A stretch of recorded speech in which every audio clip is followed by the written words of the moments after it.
নতুন নেতা আইছে কিন্তু ভালো করে স্লোগান দিতে হবে। अच्छा সাবাস। এই নতুন নেতার আগমন, শুভেচ্ছার স্বাগত।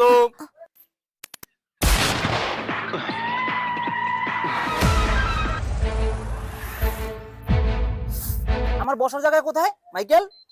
স্যার কাঠ ভাঙ্গে পড়ে স্যার, আপনার জন্য লোয়ার ব্যবস্থা করছি স্যার। স্যার আসসালামু আলাইকুম। ইরান প্রিয় ভাই ও বোনের, আশা করি সকলেই ভালো আছেন। আমি আপনাদের এলাকায় নতুন নেতা হয়েছি। যদি আপনাদের এলাকায় কোনো মারামারি কাটাকাটি রক্ত আহাজানি হয় তাহলে আমাকে সাথে সাথে আপনারা জানাবেন, সাথে আপনারাও পলাবেন এবং আমাকেও পলাতে সাহায্য করবেন, কারণ আমি কিন্তু রক্ত ভয় পাই।